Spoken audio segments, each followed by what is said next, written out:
Hola, ¿cómo les va? Me presento para quienes no me conocen. Mi nombre es Liliana Claudia Ackerman. Coordino talleres de lectura que se llaman Borges, los clásicos y los otros.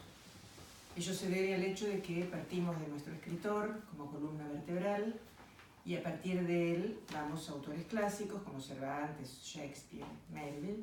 Luego regresamos a Borges y también vamos a otros autores que no son necesariamente clásicos.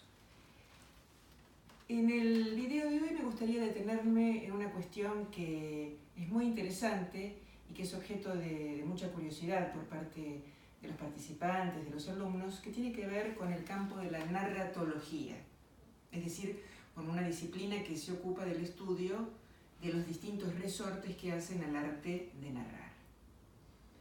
Lo primero que es importante aclarar en el mundo de la narratología es el hecho de que hay una diferencia muy grande entre la categoría del autor y la categoría del sujeto textual, o, para decirlo más sencillamente, del escritor en tanto sujeto textual siempre. ¿Qué quiere decir esto? El autor es el sujeto empírico, el señor Borges, el señor Cortázar, el señor Kafka. En cambio, el sujeto textual es la marca que nosotros encontramos de ese escritor en su texto y que suele hacerlo inconfundible. Por eso cuando los lectores abren un libro de Borges o de Cortázar o de Bonetti, lo reconocen inmediatamente. ¿Por qué se produce ese efecto de reconocimiento, que es un efecto relámpago? Porque esos escritores son sujetos textuales muy fuertes que dejan una marca inconfundible en el escrito. Luego vamos a ver una diferencia importante que establece Van Beniste, el lingüista francés, entre lo que sería el sujeto de la enunciación y el sujeto del enunciado. Por ejemplo, cuando Borges dice la candente mañana de febrero en que Beatriz Viterbo murió, etcétera, etcétera, el sujeto textual, digamos, el sujeto de la enunciación es el sujeto textual Borges. Ahora bien, el sujeto del enunciado es Beatriz Viterbo, que murió esa mañana de febrero. Entonces, es importante tener también una noción de esta categoría para poder situar distintas fuentes del sujeto de la enunciación en el campo literario, que pueden ser las distintas voces narrativas, pero también los personajes, cuando el narrador les da la palabra, que pueden ser los distintos personajes de una obra de teatro, o el yo poético cuando tratamos de poesía.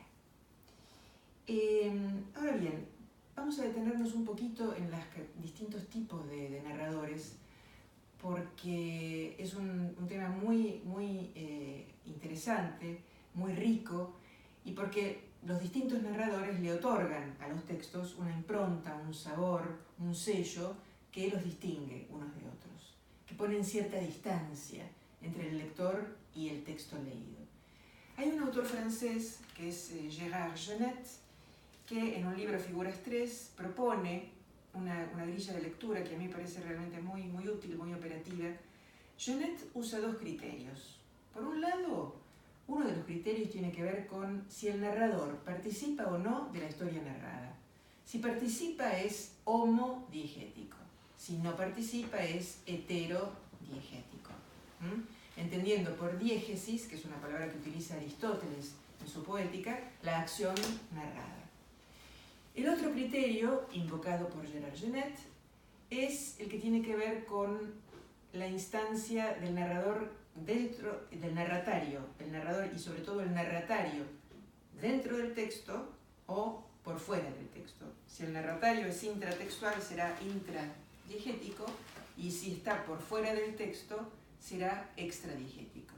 Vamos a tratar de aclarar un poquito esta terminología. Cuando decimos que el narrador es homodiegético, por ejemplo, en el caso del Aleph, claramente, el protagonista es Borges, entre comillas, Borges personaje, que además es el narrador. Un narrador extradiegético para Borges sería La intrusa, donde hay un narrador que cuenta una historia de los dos hermanos con la Juliana, etcétera, etcétera, pero el narrador no, de ninguna manera forma parte de la historia. En cambio, entonces decimos que es heterodiegético. Ahora bien, si pasamos al otro criterio que propone Genet, que tiene que ver con que el narratario, es decir, narratario es el destinatario, es decir, es esa instancia a la cual el narrador se está dirigiendo. El caso paradigmático es Las Mil y una Noches del narratario intradiegético, es decir, sabemos que Sherazada se propone a sí misma para salvar a todas las mujeres de morir, digamos, en las manos del rey Shahriar, y que cada noche le cuenta un cuento. Entonces el narratario, digamos, es el rey Shahriar, y detrás de ese narratario, de esa instancia textual, estamos nosotros, que somos los lectores, que somos una instancia textual también, y por fuera, digamos, ya del texto, estamos nosotros, los lectores empíricos de carne y hueso.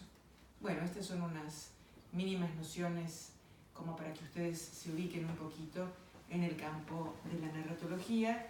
Hay muchas otras cuestiones para detenernos, para explayarnos, pero serán objeto de futuros videos. Gracias.